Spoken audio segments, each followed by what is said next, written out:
universe, composed of particles too small to be seen, built into structures too vast to comprehend.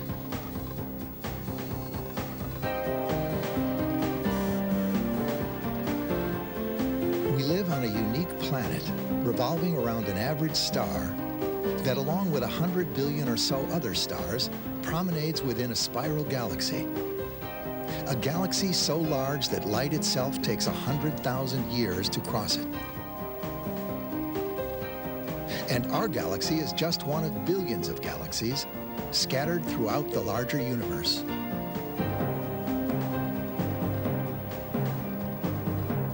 Beyond these galaxies, we can detect the faint glimmers of celestial objects so powerfully energetic, we cannot fully explain their existence.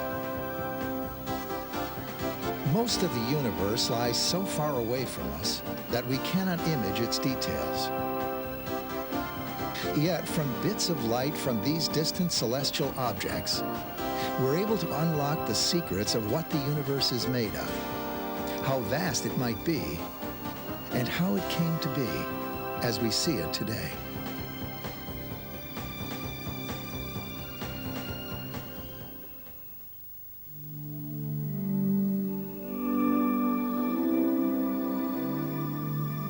Astronomy is in a very special time right now. Ever since the caveman, people have wondered sort of, who am I and where am I and where do I come from?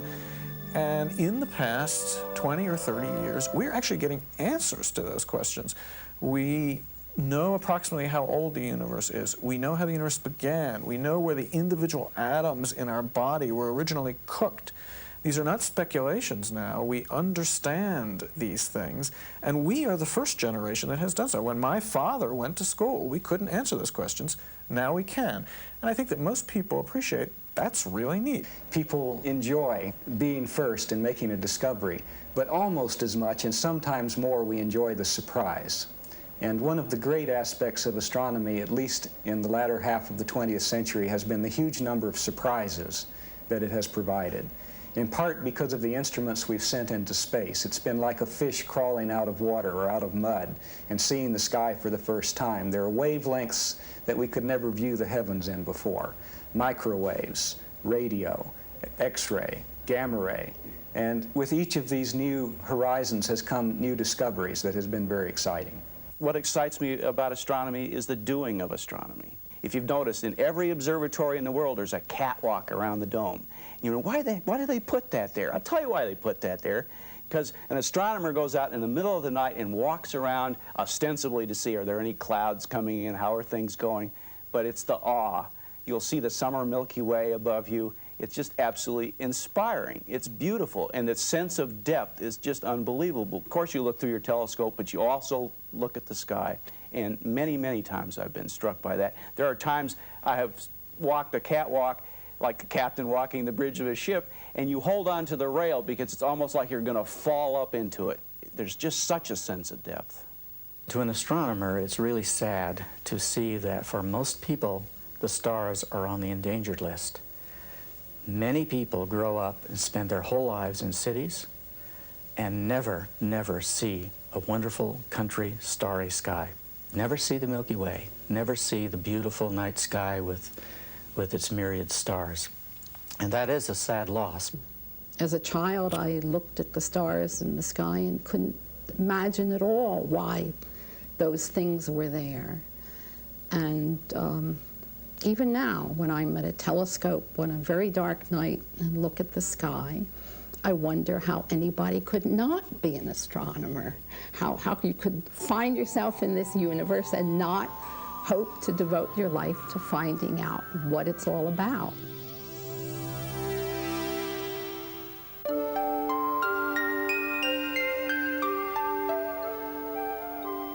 Our fascination and awe with the heavens is not new. Ancient astronomical monuments are scattered throughout the world. The early Greeks were perhaps the first to study the skies in a scientific way. And when that style of inquiry was rediscovered in the Renaissance, the heavens began to take a new shape. Each observation, discovery, and theory built on the ones that came before. Each changed our perception of not just the heavens, but ourselves. We learned that we're not at the center of the universe, but inhabitants of just one planet in a solar system of 9 planets.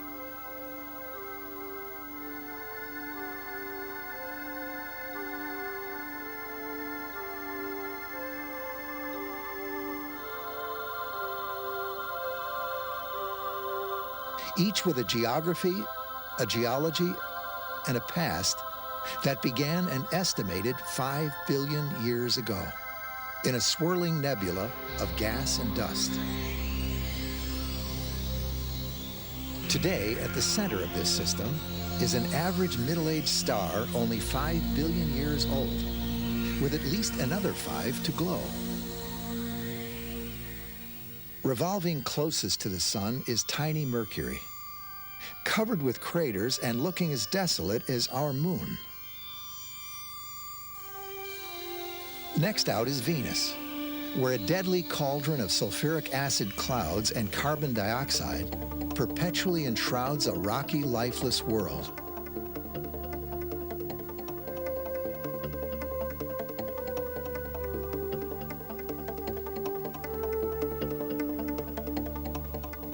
The third planet out is Earth, 93 million miles from the sun, a distance we call 1 astronomical unit.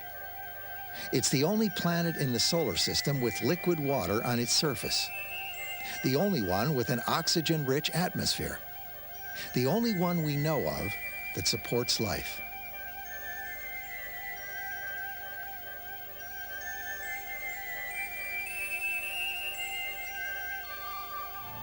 Circling the Earth is the Moon, small, airless like Mercury, and covered with craters that give evidence of a bygone epoch.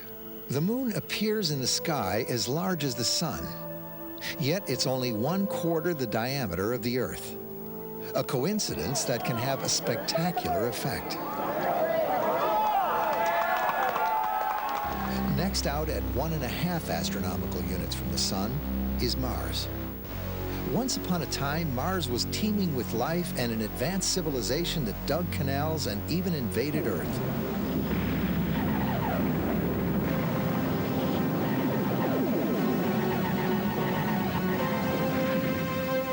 Today, we know that while our imaginations put life on Mars, nature apparently did not.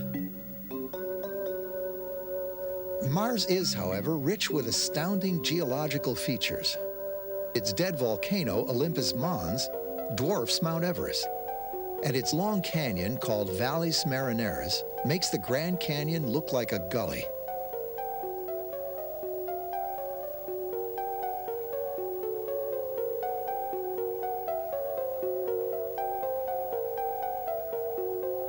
Beyond Mars orbits a belt of asteroids, thousands of rocky fragments that range in size from a few centimeters to 1,000 kilometers. Some even have their own tiny moons. Most are boulder-sized, tumbling and revolving in an endless procession around the sun. Beyond the asteroid belt lies Jupiter, the colossus of the solar system. Over 5 astronomical units from the sun, Jupiter has more mass than all the other planets combined.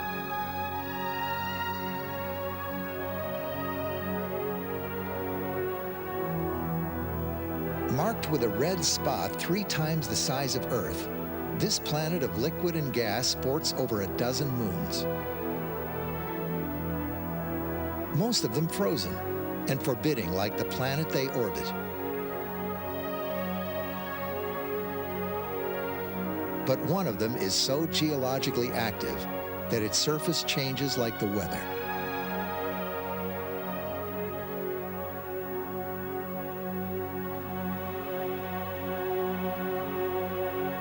At 10 astronomical units from the sun, orbits the planet with features that through Galileo's primitive telescope looked like ears.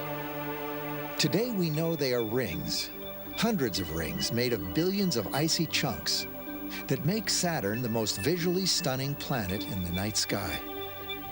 Like Jupiter, Saturn is surrounded by an entourage of well over a dozen moons.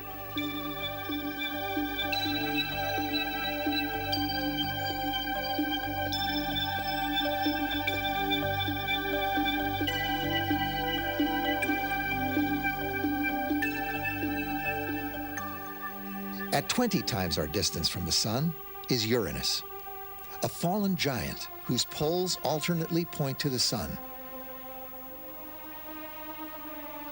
Circling this world are 11 faint rings and numerous moons.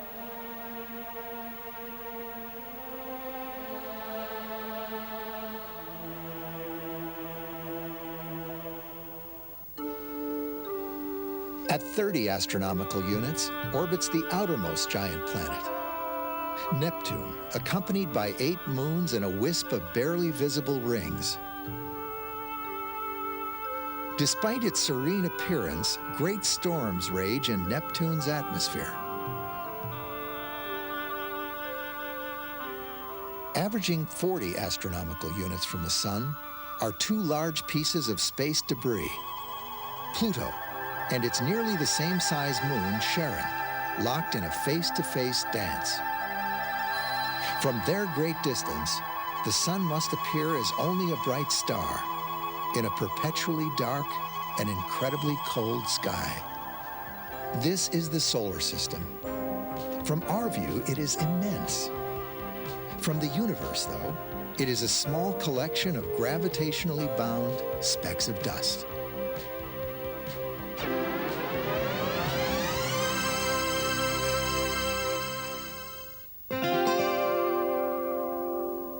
How big is the universe? It's this big. It is really, really large. The universe is an immense and also an extremely empty place. The universe is vast. Well, the universe is big. It's hard to imagine how big the universe is.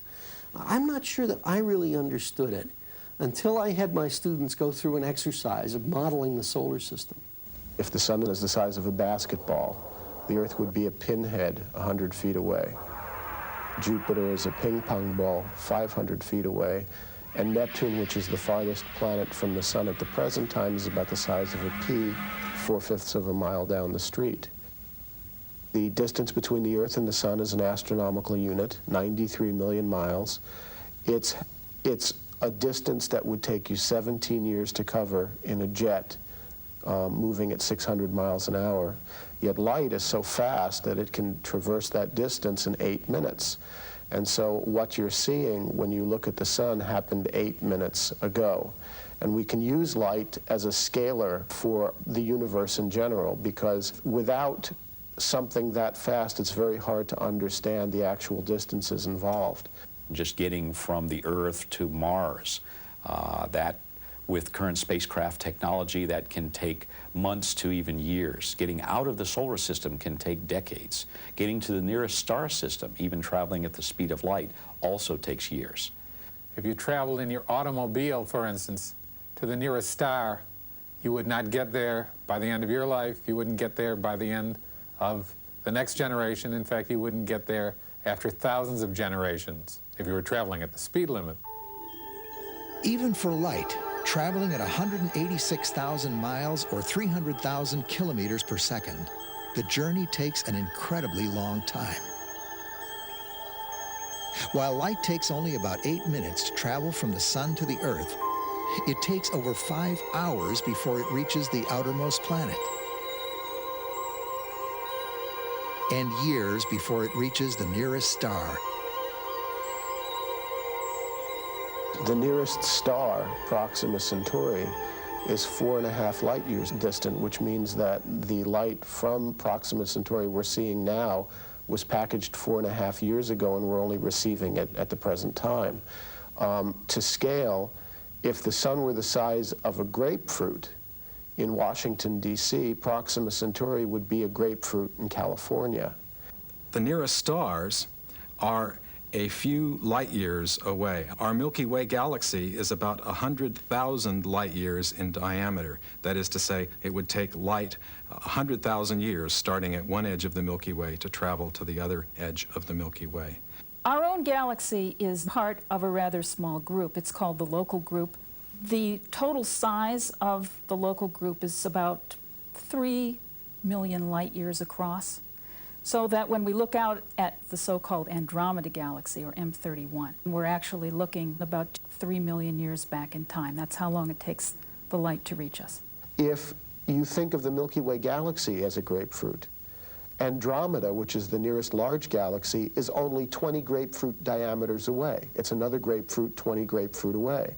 The most distant galaxies are billions and billions of light years away. We see them as they were, in fact, billions of years ago, because the light has taken that billions of years to get from them to us as we detect it now. So the size of the universe is best thought of in terms of the timescales over which light travels.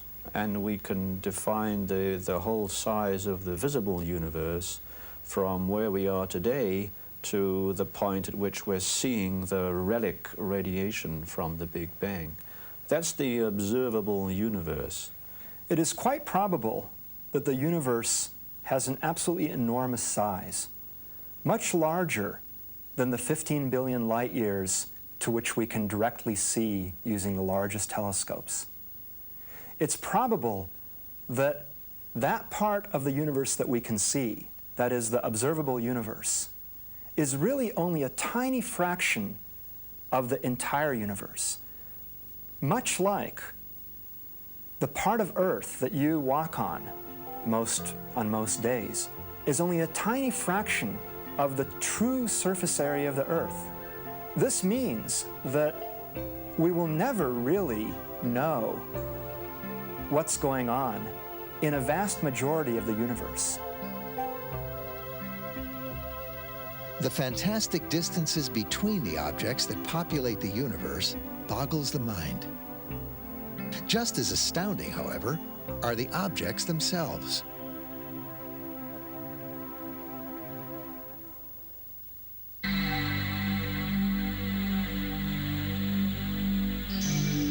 We once thought that the heavens were changeless, permanent. We now know that the universe is active, even violent.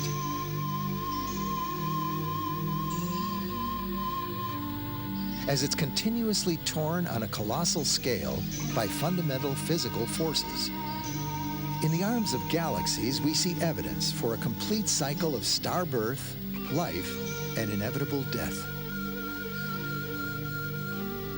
We see that most stars, after only a few billion years, burn up their nuclear fuel and leave behind a white dwarf, a star no larger than the Earth, yet 1,000,000 times more dense. When a more massive star grows old and becomes a red giant, its core eventually collapses and triggers a supernova.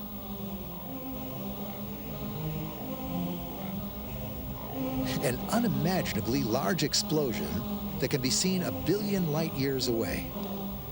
What often remains from these cosmic calamities is a tiny neutron star, so dense that a single tablespoon of its matter would weigh 100 million tons. In some cases, this neutron star spins rapidly, emitting radio signals.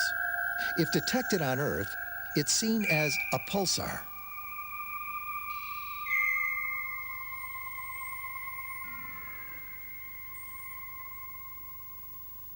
Some of the most massive stars die the strangest deaths of all. Such stars collapse in on themselves, creating matter so dense, with a gravitational pull so great, that nothing can escape, not even light. From these strange places, we can sometimes detect X-rays and observe jets of particles streaming from an unseen source, a black hole. As astounding as these objects are, the universe holds still greater mysteries. At the heart of a giant galaxy such as our own may lurk a supermassive black hole, so powerful its gravity combined millions of stars.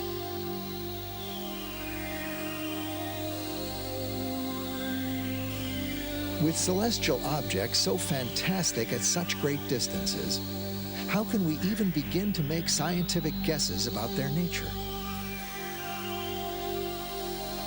The answer lies in one simple but vital assumption. We assume that the physical laws we observe here on Earth are the same everywhere. That hydrogen, for example, glows in a measurable way, whether it's in a laboratory or in the heavens.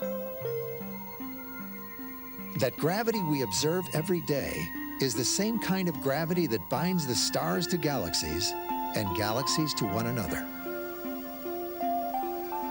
In short, we assume that the laws of nature are indeed universal, and that by studying it in a systematic way, we can unlock the secrets of the universe.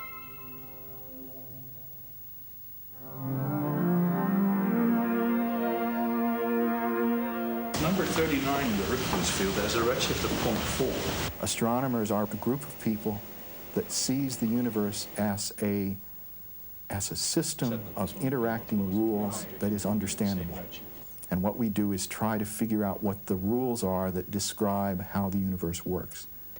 The exact centering of the star on a given pixel will not be the same. There will be some difference in spacecraft jitter between the two images, which is why you see more of the tendrils here and maybe less of the tendrils there.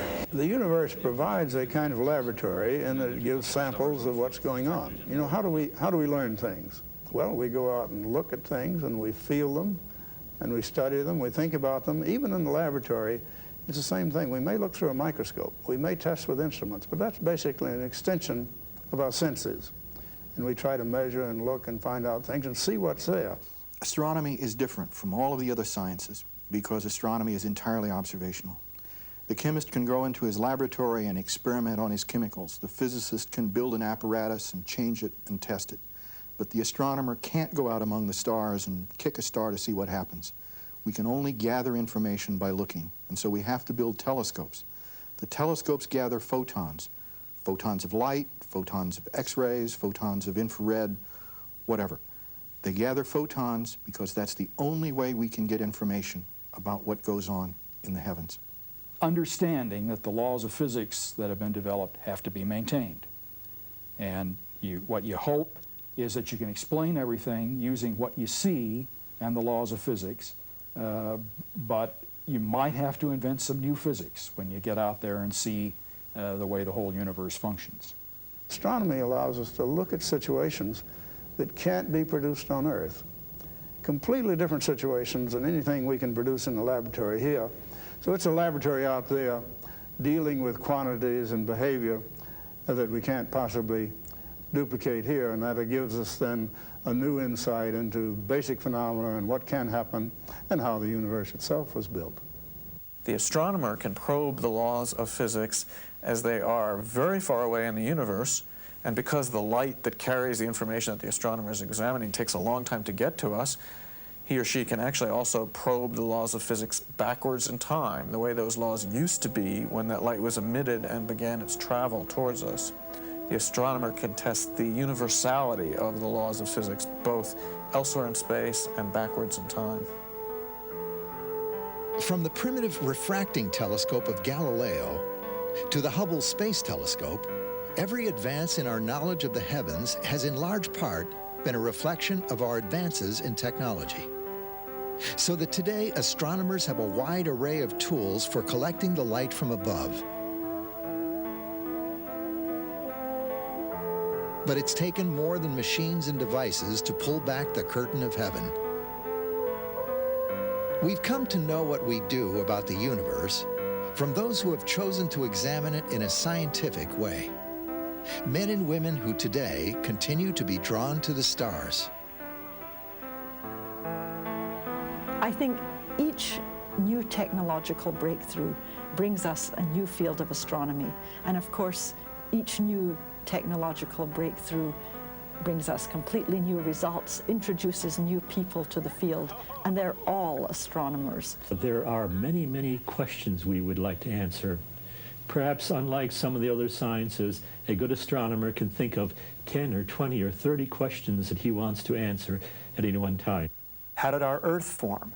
What are the laws that govern behavior of matter? Is it worth going out there? How did these stars get to be the way they are? How did our galaxy form?